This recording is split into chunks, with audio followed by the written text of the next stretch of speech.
ओम शांति। 4 अक्टूबर 2022 की साकार मुरली है। मीठे बच्चे, तुम्हें बाप को याद करने की रेस करनी है। बाप को भूलेंगे तो माया का गोला लग जाएगा। प्रश्न है, इस ड्रामा के किस गुह्य रहस्य को तुम बच्चे ही जानते हो? उत्तर है, तुम जानते हो इस ड्रामा में भिन्न भिन्न वैरायटी एक्टर है। हर एक का अलग अलग पार्ट है। एक का पार्ट, एक के फीचर्स दूसरे से नहीं मिलते हैं। जो ऑलराउंडर हीरो पार्टधारी हैं उनका ही गायन है। बाकी जो थोड़ा समय 1-2 जन्म पार्ट बजाते वे कमज़ोर पार्टधारी हुए। सभी पार्टधारियों में परमात्मा व्यापक हो अकेला ही डांस नहीं करता। वह तो इस बेहद ड्रामा का डायरेक्टर है। वह नाम रूप से न्यारा नहीं। अगर न्यारा हो तो यह जो गायन है, तुम्हारी गत मत तुम ही जानो, वह रॉन्ग हो जाए। ओम शांति। जैसे बाप ने कहा है कि मैं साधारण बूढ़े तन में आता हूँ, अर्थात जिसकी वानप्रस्था में रहने की अवस्था होती है। वानप्रस्थ अर्थात वाणी से परे, वह तो हुआ निर्वाण धाम, सुख धाम, दुख धाम अर्थात जहाँ मनुष्य रहते हैं। सुख धाम में मनुष्य रहते हैं, वहाँ उन्हों को सुख मिलता है तो नाम सुख धाम रखा है। धाम में कोई रहते हैं, अच्छा फिर शांति धाम कहते हैं। वहाँ तो मनुष्य रहने वाले नहीं हैं। शांति धाम रहने से फिर सिद्ध होता है वहाँ आत्माएं रहती हैं। वहाँ मनुष्य रह नहीं सकते। ऐसे नहीं कि मनुष्य सतयुग में शांति में रहते हैं तो कोई गुफा में रहते हैं व मन को अमन कर देते हैं। नहीं, वहाँ तो है ही एक अद्वैत धर्म, द्वैत की बात नहीं। फिर जितने धर्म बढ़ते जाते हैं तो द्वैत बढ़ता जाता है। जहाँ द्वैत है वहाँ अशांति है। वानप्रस्थ उनको कहा जाता है निर्वाण धाम। अब तुम बच्चों को पता है कि हम आत्माओं को रहना निर्वाण धाम में होता है। उनको फिर मुक्ति धाम कहा जाता है। वहाँ शांति में तो सिर्फ आत्माएं रहती है। सुख धाम में तो शरीर है ना। शरीर के साथ कभी शांति रह नहीं सकती। हठ योग, प्राणायाम आदि चढ़ाकर 10-20 दिन व मास भी रहते हैं, परंतु कहाँ तक शांति में रहेंगे? मुक्ति जीवन मुक्ति में तो जा ना सके। यह ड्रामा है ना। इस समय सभी आत्माएं यहाँ कर्म क्षेत्र पर आ जानी चाहिए, क्योंकि नंबरवार आना है। आत्माएं भी नंबरवार है ना। कोई सतो प्रधान है, कोई सतो रजो तमो है। जो पिछाड़ी में थोड़ा पार्ट बजाते हैं वह तो जैसे कमजोर आत्माएं हैं, बिल्कुल थोड़ा पार्ट है। उनका इतना प्रभाव नहीं हो सकता, इतना गाए नहीं जाते हैं। विचार करो कौन कौन गाए जाते हैं। ऊंचे ते ऊंचा है भगवान, भारत की ही बात है। दूसरी जगह किसका गायन करे? धर्म संस्थापकों का। जैसे क्राइस्ट फिर पोप आते हैं, उनके भी चित्र है। गायन होता है जिन आत्माओं का, उनका भारी पाठ है। तुम बच्चे सृष्टि के आदि मध्य अंत को जान गए हो। ड्रामा में कौन से फर्स्ट क्लास एक्टर्स हैं? अखबार में भी डालते हैं तो मनुष्यों को खींच हो कि फलाने को देखें। कोई को पता नहीं कि यह बेहद का 5,000 वर्ष का ड्रामा है। विलायत वाले भी बहुत गपोड़े मारते हैं, सबसे जास्ती यहाँ वाले गपोड़े मारते हैं। तो बाप आकर हमको सारी नॉलेज देते हैं। तुम्हारी बुद्धि में यह जरूर बैठना चाहिए, मुख्य क्रिएटर, डायरेक्टर, प्रिंसिपल एक्टर कौन है? शिव बाबा। वही नॉलेजफुल, ब्लिसफुल है। हम शिव बाबा को एक्टर कह सकते हैं। मनुष्य तो कहते हैं कि वह कभी एक्ट करते ही नहीं, वह नाम रूप से न्यारा है। फिर कहते हैं वह तो सर्वव्यापी है। तो क्या एक ही एक्टर है जो सब में डांस करता है? नहीं, यह तो हर एक की एक्ट भिन्न भिन्न है, एक ना मिले दूसरे से। कितने अनेक मनुष्य हैं, एक के फीचर्स दूसरे से मिल नहीं सकते। बच्चे जानते हैं यह वर्ड ड्रामा हूबहू रिपीट होता रहता है।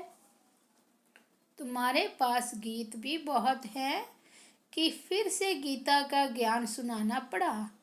बाप कहते हैं तुमको मैं कितनी बारी ज्ञान सुनाता हूँ। हम, तुम और सारी दुनिया अब है, कल्प पहले भी थी, कल्प कल्प फिर मिलते रहेंगे, दूसरी और दुनिया होती नहीं। बाप कहते हैं हम एक है तो रचना भी एक है। गॉड इज़ वन, दूसरे नाम निशान नहीं। ऊंचे ते ऊंचा है ही एक शिव बाबा। फिर कहते हैं त्रिमूर्ति ब्रह्मा। त्रिमूर्ति में ब्रह्मा को जास्ती रखते हैं, त्रिमूर्ति शंकर नहीं कहेंगे। गाया भी जाता है देव देव महादेव। पहले ब्रह्मा आता है। इन तीन देवताओं में नंबर 1 है ब्रह्मा। ब्रह्मा को ही गुरु कहते हैं। शंकर को व विष्णु को कभी गुरु नहीं कहेंगे। त्रिमूर्ति में मुख्य ब्रह्मा है, वह सूक्ष्म वतनवासी तो है संपूर्ण ब्रह्मा। फीचर्स तो एक जैसे ही हैं। तो ऊंच ते ऊंच हुआ शिव बाबा, सभी का बाबा। फिर गाया जाता है ग्रेट ग्रेट ग्रैंडफादर, जिससे मनुष्य सृष्टि रूपी सीजन निकलता है। यह मनुष्य सृष्टि रूपी झाड़ है। पहले पहले एडम अर्थात आदि देव आदि देवी, उनसे रचना रचते हैं। परंतु ब्रह्मा कुमार कुमारी कोई सब थोड़े ही बनते हैं। जो ब्राह्मण बनते हैं वही फिर देवता बनते हैं। यह पढ़ाई है, यज्ञ में चाहिए भी ब्राह्मण। वह ब्राह्मण लोग मटेरियल यज्ञ रचते हैं। तुम्हारा यज्ञ है रूहानी। उनका यज्ञ कुछ समय चलता है, फिर पिछाड़ी में आहुति डालते हैं, तिल घृत आदि। यह तो बड़ा भारी यज्ञ है, इसमें सारी दुनिया स्वाहा हो जानी है। सतयुग त्रेता में कभी यज्ञ होता नहीं। वह यज्ञ रचते हैं उपद्रव मिटाने के लिए। उपद्रव शुरू होते हैं द्वापर से। बाप कहते हैं इस यज्ञ के बाद फिर आधा कल्प कोई यज्ञ होता नहीं। समझाया जाता है अब जज करो राइट कौन है। ये छोटे छोटे यज्ञ सब हद के हैं। ये है बेहद का यज्ञ।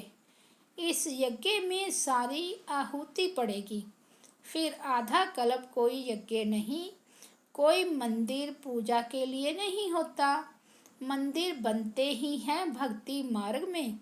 तो ऊंचे ते ऊंच शिव बाबा को सब भगत याद करते हैं, परंतु पहचान न होने के कारण नेति नेति कह देते हैं। रचना और रचता का पारावार हम पा नहीं सकते। और फिर गाते हैं भगवान तुम्हारी गत मत न्यारी, आपे ही जानो। जरूर कोई चीज़ है तब तो कहते हैं ना आप ही जानो।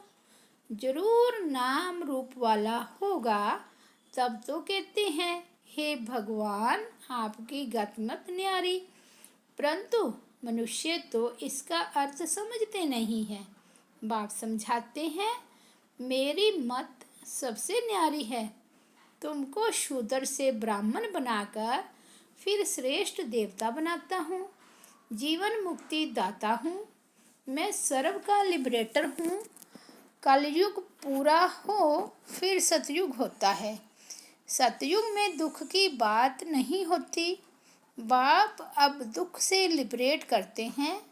बाकी सब शांति धाम में चले जाएंगे। कलयुग के अंत में ही लिबरेटर आते हैं, आकर नरक को स्वर्ग बनाते हैं। यहाँ तो बहुत दुख है, इनको स्वर्ग नहीं कह सकते। पुरानी दुनिया को नई दुनिया थोड़े ही कहेंगे। नई दुनिया में लक्ष्मी नारायण का राज्य था। पुरानी दुनिया में क्या लगा पड़ा है? यह फिर नई दुनिया बनती है। ऊंचे से ऊंच शिव बाबा ही आकर पुरानी दुनिया से नई दुनिया बनाते हैं। सूक्ष्म वतनवासी ब्रह्मा विष्णु शंकर को देवता कहते हैं। ऐसे कहाँ भी लिखा हुआ नहीं है कि प्रजापिता ब्रह्मा सूक्ष्म वतनवासी है। सूक्ष्म वतन में थोड़े ही प्रजा होती है। प्रजापिता ब्रह्मा तो जरूर यहाँ ही चाहिए। ऊंच ते ऊंच शिव बाबा, फिर सेकंड नंबर में है ब्रह्मा। शिव बाबा इन ब्रह्मा द्वारा बैठ सर्विस करते हैं, ब्राह्मणों को देवता बनाते हैं। यह तो है ही पाप आत्माओं की दुनिया। रावण राज्य जो कुछ करते हैं उनसे मनुष्यों के पाप ही होते हैं। भ्रष्टाचारियों से ही लेन देन होगी। भ्रष्टाचार शुरू होता है द्वापर से, फिर अंत में बाप आकर महान श्रेष्ठाचारी बनाते हैं। कला कमती होने में 5000 वर्ष लगते हैं। जो श्रेष्ठ श्रेष्ठ देवता थे वही फिर नीचे उतरते हैं। यह खेल ही ऐसा है। कितना अच्छी रीति बाप बैठ समझाते हैं। कोई बैठ समझे तो अच्छी तरह से समझ सकते हैं। तुम तो कराची में भट्टी में पड़े समझने के लिए आते थे। पार्टीशन के बाद सब भाग गए। तुम तो वहाँ रहे पड़े थे। तुमको किसका संग नहीं था। संग से दूर होते भी नंबरवार पुरुषार्थ किया। सब तो एक जैसा पुरुषार्थ कर भी नहीं सकते। स्कूल में भी सब एक जैसे नंबर कोई लेते नहीं हैं। 2 स्टूडेंट को 99 मार्क्स मिल नहीं सकते। क्लास में 1-2 के ऊपर थोड़े ही बैठेंगे। घोड़ों की भी रेस होती है, उसमें भी एक जैसे 2 हो नहीं सकते। इसका नाम रखा है राजस्व अश्वमेघ अश्व यज्ञ। अश्व कहा जाता है घोड़े को। तुम हो रूहानी घोड़े। तुम्हारी दौड़ी है घर की तरफ कि पहले हम बाप के पास पहुँचे। वहाँ तो साइकिलों की घोड़ों की रेस होती है, युद्ध की भी रेस होती है। तुम्हारी युद्ध की युद्ध रेस की रेस है। तुम्हारी माया पर जीत पाने की युद्ध है और बाप को याद करने के लिए ही कहा जाता है। कोई यह नहीं कहा जाता कि गुरु नानक को याद करो या कोई और को याद करो। सर्व का सद्गति दाता एक है। वास्तव में सर्व पर दया करने वाला भी एक है। सर्व का सद्गति दाता पतित पावन भी एक है। उन्होंने अपने ऊपर नाम रखाया है तो झूठा हुआ ना। सर्व को सुख देने वाला एक है। सुखधाम में भी बाप ही ले जाते हैं, तो बाप से ही सुखधाम का वर्षा लेना चाहिए। आधा कल्प रावण ने श्राप दिया है, अब बाप से वर्षा लो। यह तो है ही पाप आत्माओं की दुनिया। देवताओं की है पुण्य आत्माओं की दुनिया। पाप की दुनिया में पुण्य होता नहीं। यह तो गपोड़ा मारते हैं कि फलाना मरा स्वर्गवासी हुआ।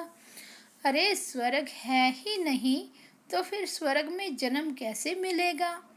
यह भी समझने वाला समझे। समझने के लिए कोई यहाँ बैठना नहीं है। भल विलायत में रहो, परंतु 7 रोज बाबा के संग में जरूर रहना पड़े, क्योंकि संग तारे कुसंग बोरे। अगर तीर लग गया तो कहेगा और 7 रोज रहना है। तो बाबा परीक्षा भी लेते हैं कि पूरा निश्चय है। दिल लगती है, तीर लगता है, बाप पढ़ाते हैं। अरे बाप के पास तो रहना चाहिए ना। जब पक्का रंग लग जाए तो विलायत में भी जा सकते हैं। अभी पवित्र बनेंगे तो 21 जन्मों की राजाई मिलेगी। कम बात है क्या? एक जन्म पवित्र बनो, कोई बड़ी बात है? बाबा युक्तियाँ तो बहुत बताते हैं। आहिस्ते आहिस्ते युक्ति से चलो, जिससे खिटपिट न हो, दोस्ती भी रहे और अपने आप को छुड़ाते भी रहो। बाबा रंझू रमजबाज है तो रमज अर्थात युक्ति बताते हैं। ऐसे ऐसे करो। बहुत बच्चियाँ भूं भूं करके पति को ले आती है, फिर पति स्त्री के चरणों पर गिरते हैं कि इसने मुझे बचाया। वह ब्राह्मण तो विकार का हथियाला बंधवाते हैं। यहाँ ब्रह्मा और ब्राह्मण हथियाला बांधते हैं पवित्रता का, वह कैंसल करते हैं। बच्चे कहते भी हैं, बाबा आप हमको स्वर्ग में ले जाते हो, आपकी हम क्यों नहीं मानेंगे? खुशी से पवित्रता का कंगन बांधते हैं। अच्छा, मीठे मीठे सिकिलदे बच्चों प्रति माता पिता बाप दादा का याद प्यार और गुड मॉर्निंग। रूहानी बाप की रूहानी बच्चों को नमस्ते। हम रूहानी बच्चों की रूहानी बाप दादा को याद प्यार, गुड मॉर्निंग और नमस्ते। धारणा के लिए मुख्य सार फर्स्ट पॉइंट है, पवित्र बनने की युक्ति आप पे ही रचनी है। 21 जन्मों की राजाई के लिए पवित्रता की प्रतिज्ञा करनी है। सेकंड पॉइंट है, श्रेष्ठ से श्रेष्ठ बनने के लिए श्रेष्ठाचार्यों से लेन देन करनी है। बाप के संग में रहकर निर्भय बनना है। वरदान है, सर्वशक्तिमान के साथ की स्मृति द्वारा सदा सफलता का अनुभव करने वाले कंबाइंड रूपधारी भव। सर्वशक्तिमान बाप को अपना साथी बना लो तो शक्तियाँ सदा साथ रहेंगी, और जहाँ सर्वशक्तियाँ हैं वहाँ सफलता न हो यह असंभव है। लेकिन यदि बाप से कंबाइंड रहने में कमी है, माया कंबाइंड रूप को अलग कर देती है, तो सफलता भी कम हो जाती है। मेहनत करने के बाद सफलता होती है। मास्टर सर्वशक्तिमान के आगे सफलता तो आगे पीछे घूमती है। स्लोगन है, सबकी दुआएं लेनी है तो हाँ जी करते हुए सहयोग का हाथ बढ़ाते चलो। सबकी दुआएं लेनी है तो हाँ जी करते हुए सहयोग का हाथ बढ़ाते चलो। अच्छा, ओम शांति।